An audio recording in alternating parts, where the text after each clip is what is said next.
Nellore rural శాసనసభ్యులు శ్రీ కోటరెడ్డి శ్రీధర్ రెడ్డి గారి కుమార్తె కోటరెడ్డి వైష్ణవి రెడ్డి గారు మధ్య నెల్లూరు జిల్లా రాజకీయాల్లో ఈ పేరైతే చాలా బలంగా వినిపిస్తుంది. అయితే అసలుకి ఈ పేరు వినపడడానికి గల కారణం ఏంటి? దీని గురించి మరిన్ని విషయాలు తెలుసుకోవడానికి వైష్ణవి రెడ్డి గారే మనతో ఉన్నారు. మరి ఆవిడని అడిగి మరిన్ని విషయాలు పూర్తిగా తెలుసుకునే ప్రయత్నం చేద్దాం. నమస్కారం అండి. నమస్తే. మొన్న మీరు పెట్టిన ప్రెస్ మీట్ తర్వాత నుంచి రాష్ట్ర వ్యాప్తంగా ఎవరికైతే మీ నాన్నగారు తెలుసు వాళ్ళందరూ ఎక్స్పెక్టేషన్స్ కూడా ఒకటే ఉన్నాయి. ఇక ఆయన కుమార్తెని రాజకీయాల్లోకి తీసుకొస్తున్నారని వార్తలు అయితే బలంగా వినిపిస్తున్నాయి. అలాంటి దానికి మీరు చెప్పే సమాధానం ఏంటి?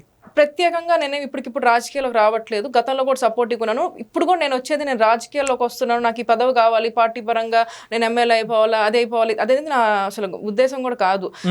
నేను మా నాన్న నుంచి నేర్చుకుంది ఒకటే, మనము రాజకీయాల్లో ఉండాలనుకున్నప్పుడు మనకు పని పట్ల నిబద్ధత ఉండాలి, మనం చేసే పని ఆనెస్ట్గా చేయాలి, ఇంటెన్షన్ కరెక్ట్గా ఉండాలి. మన మనసు నిర్మలంగా పెట్టుకొని మనం కనుక పని కనుక బాగా చేస్తే ఏం రావాలని దేవుడు రాసి పెట్టారో అవే వస్తాయి. దానికోసం మన పదవులను ఎప్పుడు కూడా గోల్గా పెట్టుకోకూడదని నేను అనుకుంటాను. ఎందుకంటే ఇప్పుడు నేను ఒక పదవిని గోల్గా పెట్టుకున్నాను అనుకోండి, ఆ పదవి వచ్చేసింది ఇంకా అంతేనా, ఇంకా అక్కడితో ఆపేయాలి. అది కాదు కదా మనది. మన పని మనకి ముఖ్యం కదా.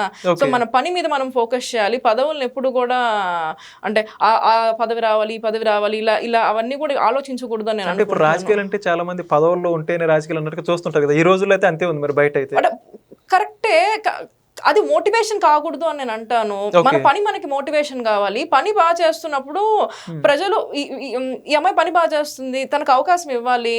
పార్టీలో ఉండే నాయకత్వం కానీ మంచి బాగా చేస్తుంది, వర్క్ బాగా చేస్తున్నారు, ఇది మనం పనిని చూసి అది రావాలి అని నమ్ముతాను. అంటే పదవి అనేది ఎండ్ ప్రోడక్ట్ కాకూడదు, అది ఒక బై ప్రోడక్ట్ కావాలి.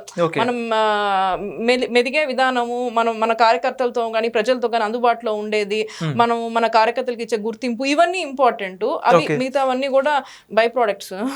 అంటే పదవి మనం మెయిన్ గోల్ గా పెట్టుకుంటే పదవి వచ్చేస్తుంది, తర్వాత ఇంకా నేను రిలాక్స్ అయిపోతానంటే అలా కాదు. తర్వాత చేసేది మనం ఇంపార్టెంట్ కదా. అంటే ఇటు ఒక కంటిన్యూస్ ప్రాసెస్ అంటారు. Continuous process.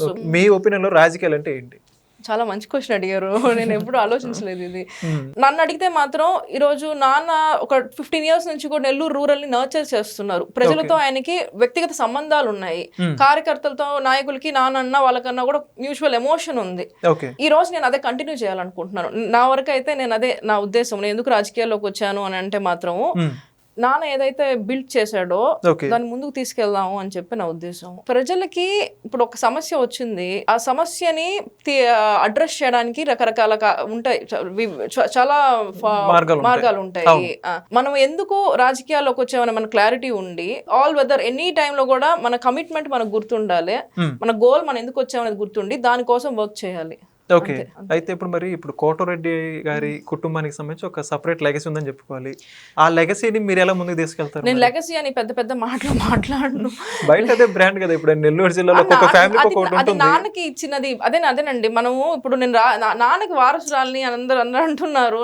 నాన్న పదవికి నేను వారసురాలని కాదు, నేను నాన్న కష్టాన్ని కొనసాగించాలనేది నా ఉద్దేశం.